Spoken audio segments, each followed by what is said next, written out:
Jadi selamat menyaksikan untuk di game yang keempat. Dan pesawat pun juga sudah mengudara. Kelihatan sebenarnya bagaimana membelah Erangel terakhir ini secara diagonal menuju ke arah Bonstalber Kameshki dari bagian quarry-nya. Sehingga of course kita saksikan bagaimana Vampire drop early juga setelah tadi bermain-main di bagian timur dari zona atau dari Erangel ini lebih tepatnya. Dan dari tadi sih gue ngeliat at least di Erangel terakhir ya, gak ada tim yang menuju ke arah SMB Island-nya. Jadi untuk kali ini gue penasaran apakah masih bisa untuk dijangkau atau justru tetap akan ditinggalkan oleh tim-tim di sini, dijadikan kota mati saja dari SMB-nya, dari Novo-nya.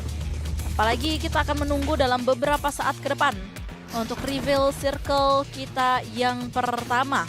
Untuk di Erangel terakhir kali ini, tim Talon akan mengamankan bagian Yasnaya dan ini akan menjadi momen di mana semua mata kayaknya akan tertuju kepada satu tim Indonesia ini yang masih berada di posisi paling bawah. Dan ternyata Circle masih mirip banget dengan Erangel yang kedua pada hari ini menuju ke arah Shelter Prison Lipovka, tapi agak menganan dikit ya, nganan dikit tuh. Bagian-bagian perairannya itu masih dikuasai oleh Circle kita di stage yang pertama ini dengan persentase yang cukup besar. Betul, dan cukup besar juga untuk kalian bisa mendaftar kembali di PMCC untuk memperbesar lagi peluang kalian untuk nanti eksis di scene PUBG Mobile. Salah satunya lewat PMCC. Dan seperti yang kita bahas di awal, kita mention Kepala Suku masuk menggantikan posisi dari seorang Red Face untuk tim Bigetron yang saat ini ada di hashtag yang ke-10 dengan 60 poin. Poinnya aman lah ya untuk Bigetron saat ini untuk mereka ke Super Weekend. Dan yang tidak aman itu posisinya satu player tim Backland. Dikejar dua player sekaligus, didapatkan satu memang dan akankah yang kedua kalinya pun tidak bisa. Tapi backup datang, ini dia kalau rencananya pun digagalkan oleh tim Backland. Awalnya mencoba untuk macam-macam tapi langsung dibalaskan kembali di mana 5-2 akhirnya pun juga harus mengalami resiko yang lebih besar karena Fast Clan satu yang terknockdown bisa di revive sedangkan 5-2 langsung di end dua playernya. Terlalu nekat sih sebenarnya decision yang diambil oleh dua pemain 5-2 tadi, gua rasa karena Kido nggak pakai helm sama sekali, vestnya pun juga kayaknya nggak ada, nggak tahu ya guys, coba correct me if I'm wrong. Gua agak miss tadi ngeliat vestnya sendiri. Jadi kayak armor minim, trading cepat. Of course tadi berhasil untuk dilakukan sama Kido, cuman apa daya unggul dari jumlah pemain dari FaZe Clan sehingga backup yang lainnya pun atau coveran yang lainnya dari FaZe Clan itu cukup cepat untuk datang. Sementara waktu dari dua pemain 5-2 yang lainnya itu nge-speed lumayan jauh juga. Dan Ponbit di sini ternyata dari Boom Esports yang akhirnya masuk dan akan bermain di Erangel terakhir. Mungkin gue expect-nya bakalan sampai Miramar si Ponbit ini main ya. Kalau nggak Miramar pertama, sampai yang terakhir juga. Dan ini juga yang tadi sempat di-mention sama Windy, Nuzi pun juga diturunkan, dimainkan untuk di Erangel terakhir ini. Kembali menuju ke arah pembahasan dari Fast Clan dan juga 5-2 yang sekarang akan meninggalkan bagian Severny shooting range. Mungkin mereka akan bergerak dari bagian utaranya Rozok, tapi Rozok kan kita udah tahu sendiri ada Boom Esports di sana. Yang gua rasa dengan experience mereka tadi ketika circle mirip-mirip seperti ini, kemungkinannya dua sih, antara mereka mau try again atau coba lagi ke arah Lipovka dengan pengalaman mereka yang lumayan pingpong dari segi rotasinya, atau justru mencoba hal yang lain atau approach ke rotasi jalur yang lainnya pula. Cuman untuk sementara waktu kayaknya rotasi dini atau rotasi terlalu prematur nggak akan dilakukan oleh Boom Esports karena pada kenyataannya Rozok sebenarnya juga masih dekat sama circle kita yang pertama. FaZe Clan yang balik lagi menguasai bagian Severny sendirian aja setelah mengeliminasi 52 tadi atau 52 tadi. Dan rotasi mereka dari bagian jam 11 sih nggak terlalu banyak gangguan ya. Karena udah kita tahu kayak penghuni-penghuni utara itu cuman Exofir di Monselber Kameshki. Terus kalau misalnya Fast Clan mau datang dari bagian jam 11, ya mereka harus siap dengan adanya Talon yang menguasai bagian Yasnaya. Sementara waktu Yasnaya kan gede banget tuh. Betul. Bisa lewat utaranya, bisa lewat selatannya, bisa nyelip-nyelip di bagian perkotaannya. Jadi ya skenario untuk tim Fast Clan banyak sih menurut gua. Betulnya kalau ada Voin lagi tambah lagi tim utara 1 ya kan? Dari bagian sekitaran Severny-nya juga, tapi kita akan melihat kembali untuk pertarungan-pertarungan yang mungkin nanti akan terlihatnya ketika memasuki zona-zona udah mulai menengah sampai ke akhir ya. Karena ini benar-benar mereka masih fokus untuk rotasi saja. Pemetaannya pun juga mereka sudah paham betul selama berhari-hari bermain di PMSL, dari minggu ke minggunya juga pastinya sudah hafal seperti apa penitikannya untuk tim-tim lain, gimana untuk mereka bisa melewatinya, alternatif jalannya seperti apa, itu semua pastinya sudah mereka pahami betul ketika mereka bermain di PMSL SEAFL 2025.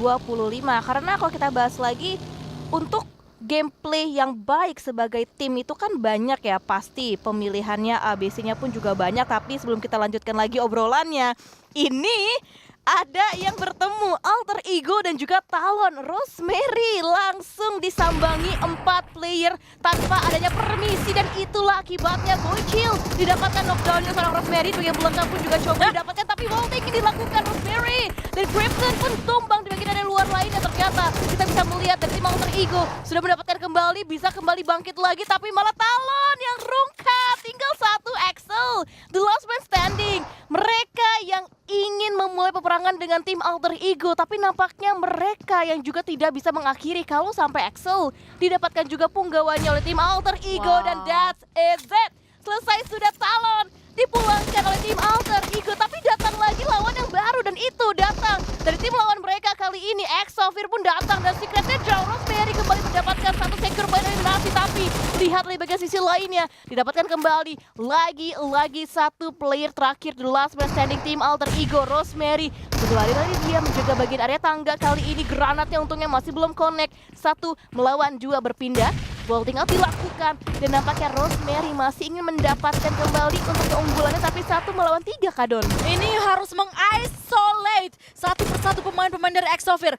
One man down, tinggal sisa 2 lagi, dan gua yakin sebenarnya untuk ngeisolasi 1 angle terlebih dahulu Rosemary bisa, tapi masalahnya ada granat yang dilontarkan. Untungnya masih belum terlalu on point.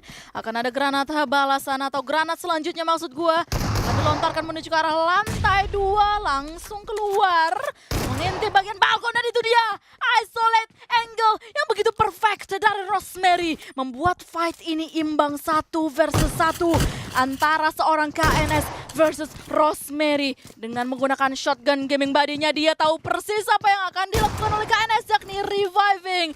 Tapi timing 8 detik, 7 detik untuk bisa melakukan sebuah revive, dilontarkan sebuah granat. On point kah? On time kah? Dan ternyata begitu on time-nya Rosemary versus everybody. Rosemary masterclass, gak cuman fragging aja, tapi timing yang begitu perfect, isolate angle, dan juga lontaran granat terakhir yang begitu manis. Game sense yang sangat luar biasa dipertontonkan oleh Rosemary. Wow, paket lengkap ya ada dari seorang Rosemary, tapi no, granat yang terakhir dari seorang Kimi yang berhasil menjadikan ending untuk tim Alter Ego. Tapi Alter Ego pulang cepat memang, tapi 8 poin eliminasi yang mereka dapatkan karena serangan bertubi-tubi yang terus berdatangan, 2 tim sekaligus. Bahkan dalam kondisi mereka terpecah pun sudah dihampiri oleh tim-tim lain, dan ini nampaknya compoundnya semakin ramai lagi dengan datang tim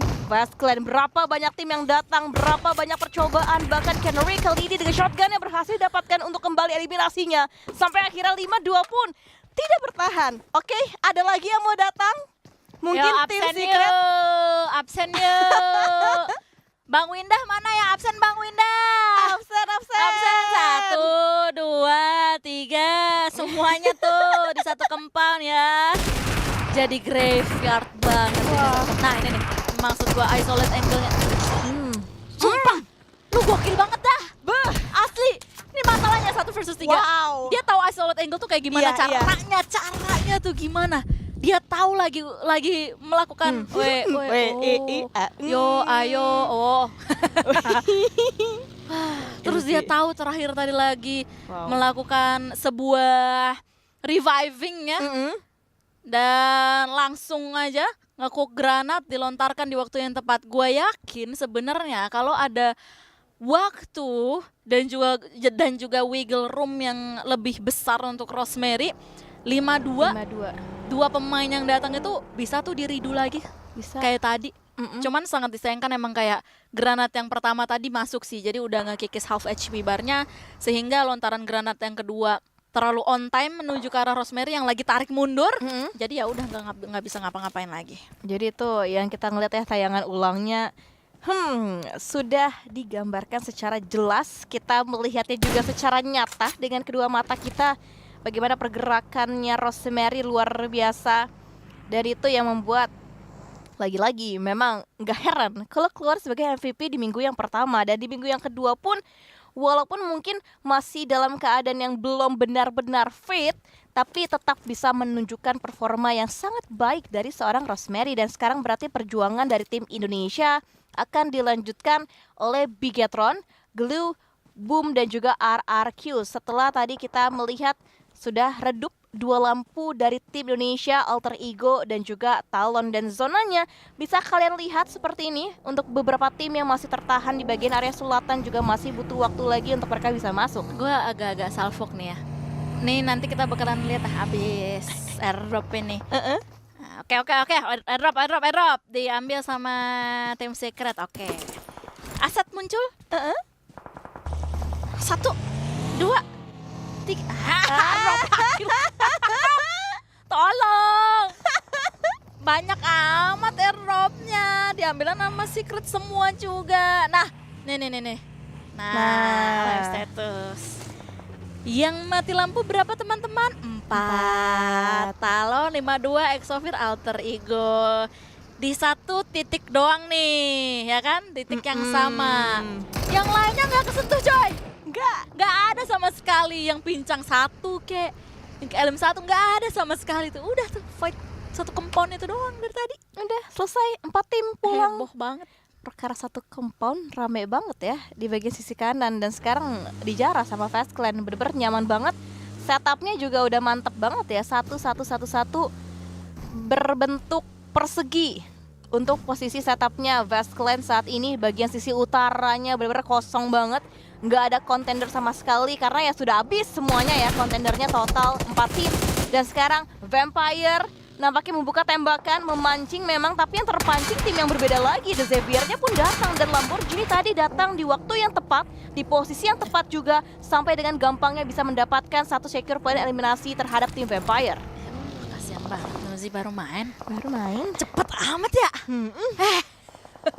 DX bisa kali kasih Nuzi dulu main dah. Wah asli sih.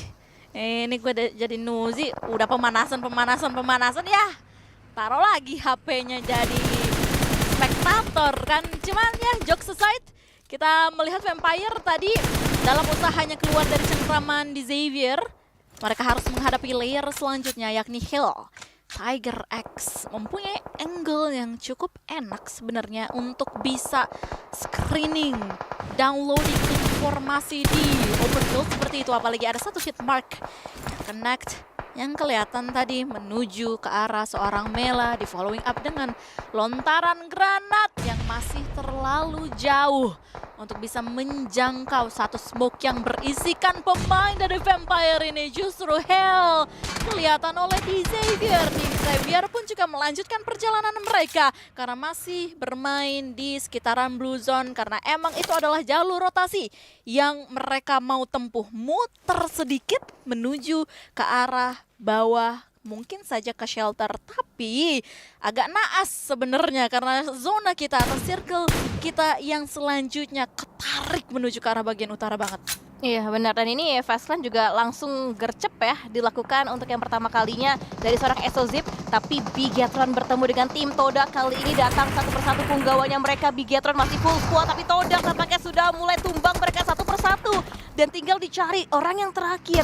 The last member dari tim Todak kali ini berada di bagian area luarnya, terkena damage yang begitu besar, yang begitu signifikan, berhadapan dengan 4 punggawa sekaligus dari tim Bigetron, saling mengokang granat.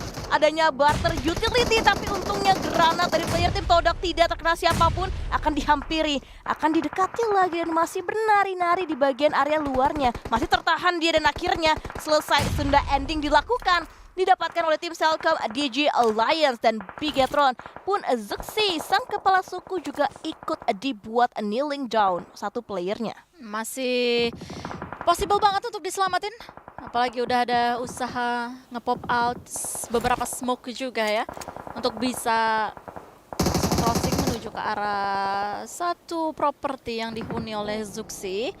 Dan gak ada following apa-apa lagi, tembakan menuju ke arah BTR. Lumayan bisa untuk mengoccupy satu compound dengan cukup effortless sebenarnya untuk tim BTR, atau lebih tepatnya cukup simple gerakan yang dilakukan. Nah, cuman di sisi yang lainnya apa sih? Ngape lu?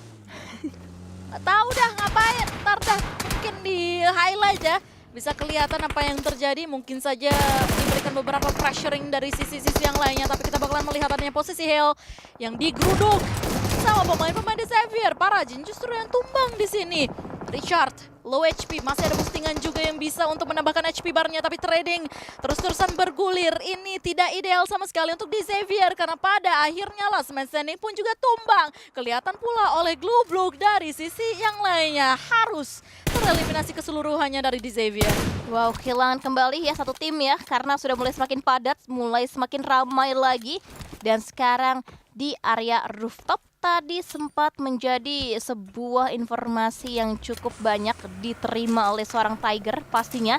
Tapi lagi dan lagi Vampire dari awal kita melihat nampaknya sudah mulai menjadi incaran banyak sekali tim, dan sekarang pun juga ikut diincar oleh tim RRQ. Berarti dengan tadi knock yang didapatkan oleh tim RRQ bisa kita lihat kembali berhasil dikonfirm, dikalkulasikan menjadi sebuah poin bagi tim RRQ. 1 poin pertama yang didapatkan oleh seorang Nerpeko. Mereka pun juga terlihat untuk pergerakannya tim RRQ perlahan tapi pasti, tidak terburu-buru, tidak tergesa-gesa juga. Dan nampaknya Peko melihat satu kesempatan lagi untuk menambah mungkin poin yang kedua kalinya bagi seorang Nerpeko, karena sudah di-lock juga ke dalam POV-nya, diarahkan ke Cellcom DG Alliance. Dan Bumi Sports juga bisa menjadi segitiga bermuda di sini antara Cellcom DG Alliance, Bumi Sports dan juga RRQ. Apalagi dengan bukaan tembakan yang udah dilayangkan oleh RRQ, itu pastinya mengundang atensi dari Bumi Sports. Di rush, di push dengan begitu bedanya. RRQ bisa mendapatkan satu pemain lagi dari Cellcom DG Alliance. Dicari yang di belakang, dilontarkan granatnya, dibukakan tembakannya, dihabisin juga wiggle roomnya, tapi dari tim RRQ karena molotovnya memakan korban yang begitu banyak. RRQ tumbang satu persatu, tapi masih ada Gen Force di bagian belakang yang terkena efek dari granat yang begitu mematikan low HP. Ada granat balasan dilontarkan oleh RRQ, tapi ada lagi satu tim yang datang. Join the fight, Homeboys datang. Ini akan menjadi berbahaya untuk Gen Force karena pada kenyataannya posisinya udah ketahuan sama sekali. Keluk justru yang harus ditumbangkan. Homeboys menjadi duri untuk tim RRQ dan juga Cellcom DG Alliance. Tapi pada kenyataannya setelah Homeboys meretake satu posisi ini, Boom Esports pun juga mau menggeruduk posisi mereka. Ya betul, langsung diseruduk ya untuk setiap kesempatan yang dimiliki dari masing-masing tim, dan masih menikmati permainan dengan hovercraftnya satu player tim Homeboys.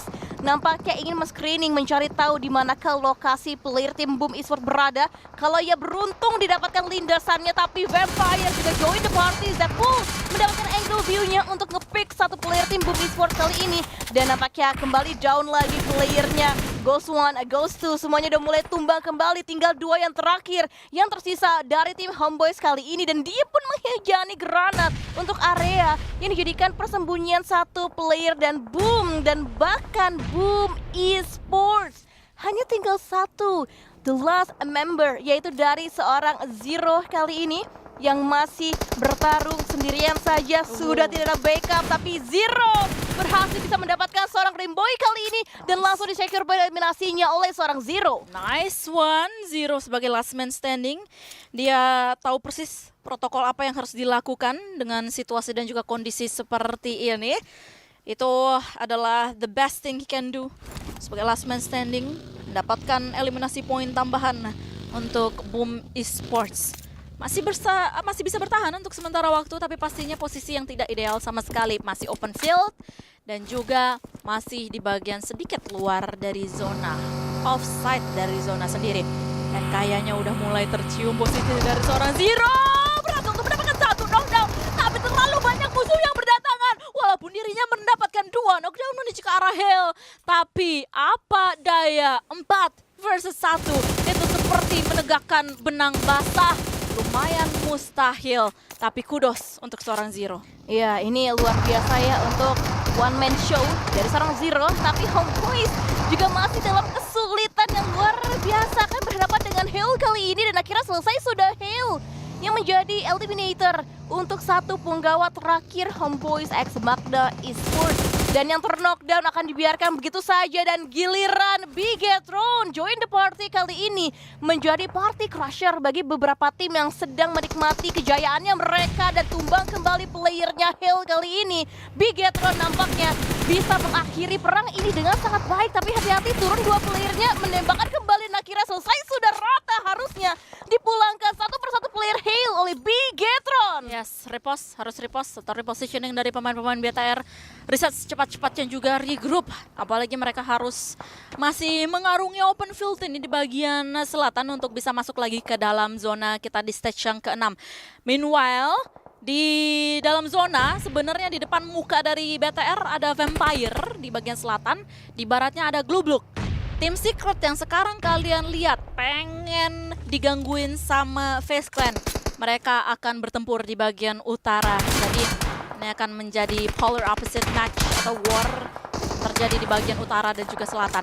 FaZe Clan SOZip tembakannya mencari Kip Park menuju ke arah satu pemain dari Tim Secret yang berada di balik sebuah smoke bomb. Bisa menghasilkan apa-apa.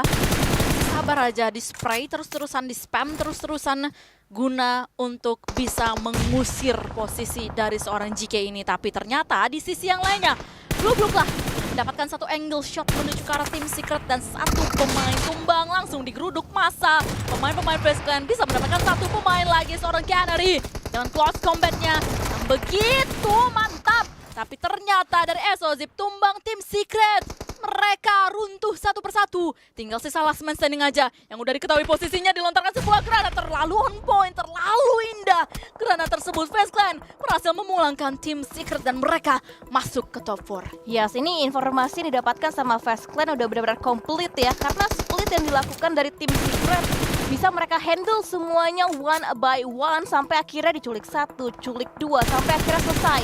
Di sweeping semua playernya Tim Secret, diratakan, dieliminasi juga, dan itu membuat FaZe Clan masih bisa bertahan. Tapi dengan kegaduhan yang mereka buat dari awal, membuat semua mata juga menarik banget untuk bisa ngelihat ke areanya mereka, sampai akhirnya FaZe Clan-nya rata, ditembakin oleh berbagai macam tim. Dan sekarang masih ada Bigetron dan juga Glue yang masuk ke dalam top 3. Tapi lagi-lagi granat dari Vampire, dari Zbull connect, mendapatkan satu knockdown. Revive dilakukan, upaya revive semoga bisa. Tapi granat yang kedua kalinya memakan korban yang selanjutnya bagi tim Bigetron.